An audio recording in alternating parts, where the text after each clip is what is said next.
fantastic. Right, we're on part 2 now. Okay, listen, right. The money has to be extracted from the most vulnerable people in society. I said that. Where did I say that? Yeah, you said that. But it's true. We see it every day. We see it now. They're taking millions from the disabled in this country, and they're giving bankers now, not their wages, not their wages, their bonuses are up. What they get for doing an extra special good job, right? I mean, they gave them bonuses after they trashed the world economy. Like bonuses for doing an extra special good job. That's what a bonus is supposed to be, over and above your normal. Like after they destroyed the world. Yeah, you said, I've got another line what you said here, you're going to have to stop eating. Yeah. Pretty much. I mean, that's what it means. That's what structural adjustment, this whole debt crisis. Ever since the 1970s, there's been one type of debt crisis after the other. The reason people didn't make a big thing about it for a lot of years, it was mostly people in the global south. And, like some dictator would borrow money in a scam, put it in a Swiss bank account, they'd overthrow him. Everybody has to pay the money. What does that really mean? I mean, it means that, like, everybody in the country who's, like, farming for a living has to start skipping a meal. I mean, really, literally not eating so much. Or, like, they would, like, have to take their kids out of school. They'd have to get rid of malaria eradication. I was in Madagascar. I saw this with my own eyes. They got rid of all the malaria eradication programs. They said we can't afford it, we have to pay our debts. So, just so Bank of America or Chase Manhattan doesn't lose like 0.001% of their profits, suddenly 10,000 people get malaria, 5,000 babies die. I mean, it was like literally mass murder in the name of death. Well, at the moment in this country, we have an austerity program, but under the cloak of this austerity program, this is my phrase, under the cloak of this austerity program, we have a massive movement of public into private. Yeah, that's what they're doing. I mean, it's just an excuse. And they have one trick. The only thing they know how to do is privatize everything. It's just loot the public goods. It's public good. It's the public that creates those goods. And that's how capitalist economy works. People who actually want to benefit humanity in some way actually create things, and then they snatch it out of your hands and turn it over to these parasites who never created anything in their lives. Because that's the way it works. Like, the more you actually contribute to our society, the less they pay you. I mean, what the things you get paid for are jobs that basically make other people miserable, that make them feel bad about themselves, or take their stuff away directly. I know what you call them.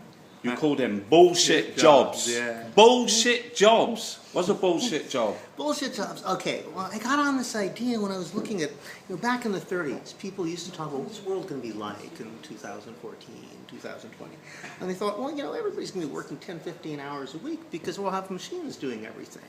And if you look at what happened, it could have happened that way. I mean, because here we are, we've got, like, almost all the industrial jobs, they're kind of automated away.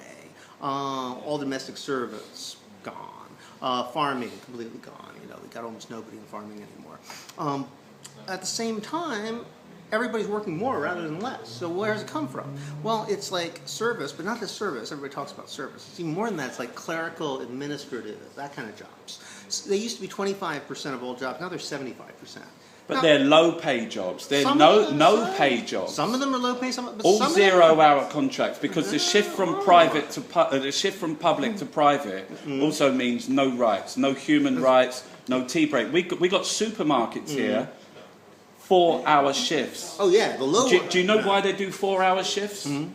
No breaks. Okay. No tea break. No piss break. Yeah, no, it's totally true. People on the bottom get totally squeezed, and they fire more and more of them, make the remaining people do more and more work. But the people on the higher level, they do less and less. I was down in this tea factory. It was occupied by their workers down near Marseille in France. And they said that one of the things that drove them to take over the factory, company was Lipton. They were making huge profits. The more profits they made, they never gave the workers a raise. In fact, they kept firing them, making them work harder. Instead, they took the money and they hired more of these white-collar guys who just spend all day sort of staring at them, monitoring their labor. And those guys were being paid through the nose. They were huge amounts of money.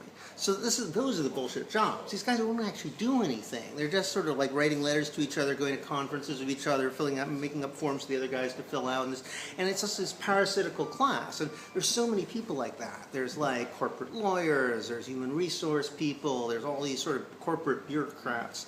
And when I wrote the piece, it's because I thought, these guys must know their jobs are really bullshit, right? They must be sitting there suffering inside saying, how can I have dignity in labor when I secretly know my job shouldn't even exist? Of course they can't say they feel their job can't exist, but they must be suffering inside. So I wrote this piece, like describing that, like think about the moral and spiritual violence of having to go to work every day, knowing that your job is just total bullshit. And I guess if there's ever a hypothesis that was confirmed by the reaction, that was it. Because suddenly, in 3 weeks, it was translated into 12 different languages. It was going viral all over the world. People were trading it around inside the financial services industries. People were passing this thing back and forth. One guy said he got it 8 times a day from different people. This is actually admin of the university, because there used to be just the teacher and the student, and now there's University of the Arts, we're not too far from it. They got a massive fuck-off building in Holborn down there. Yeah, they got more admin than teachers, More admin than teachers. They got a bigger admin building than the fucking university. Yeah, what exactly are they administering? They're doing marketing. Yeah, exactly. Actually, the average university has seriously, 12 they're doing different marketing. PR guys. I've been up there. They're doing marketing. The average corporation has 2. The average university has 12 to 15. They got a chancellor. They have chancellors in over here, and what the chancellor's just getting £300,000 pay rise, and the cleaners, what that lady was just saying there, getting 1%. Right, I'm the artist taxi driver. We're going to come back next time, and we're going to talk about Occupy.